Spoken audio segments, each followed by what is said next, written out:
Dhiraj, thanks so much for being with me today.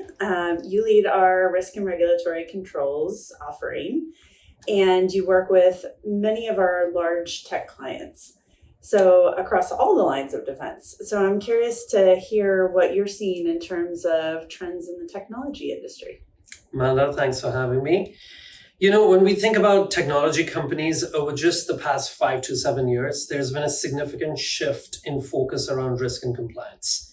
7 years ago, 5 years ago, we would walk into clients and talk about risk management, and there were aspects of risk management that they had in place, but there was no formalization of embedding risk and compliance in first line, having formal second line functions. So that's a lot of the work that's happened over these past 5 to 7 years, which is now paying dividends to tech companies as they're seeing increasing risk, and how do they go after that? Yeah.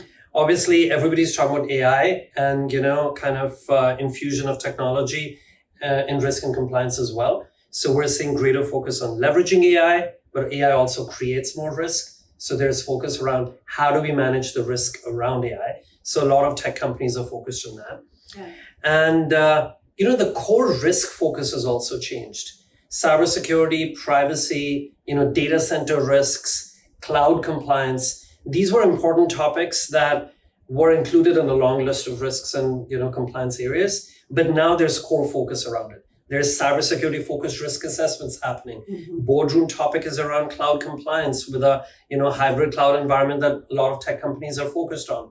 So that has also changed the risk profile of tech companies, and they're taking a closer look at these newer risks in a much more deeper manner than they have in the past. Yeah, no surprise that there's a focus on technology focused risk areas. But what I have learned by having these conversations with our different sector leaders is that they all hit a little differently. So I appreciate you sharing that with me. Can you talk a little bit about what the impact is from an internal audit perspective? Sure. So as business is changing the focus, there are more risks coming in. Internal audit has a job to make sure that from an oversight perspective, how are companies really managing that risk?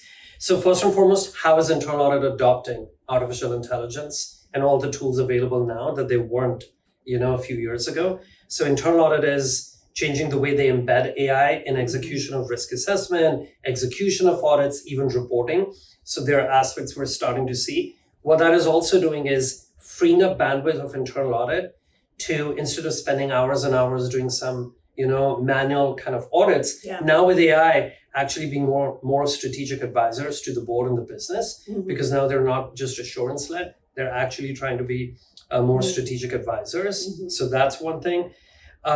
With changing risk profile, internal audit, kind of risk assessment and audit plan is evolving into a spectrum of audits. So not just do, policy and operational audit in every single risk area, but having more topical, specific audits. That's kind of what internal audit is focused on. Being more precise in their procedures. Yeah, exactly. That's what we're picking up. Exciting times. Yeah, fantastic. Well, thanks so much for sharing. Appreciate it. Absolutely.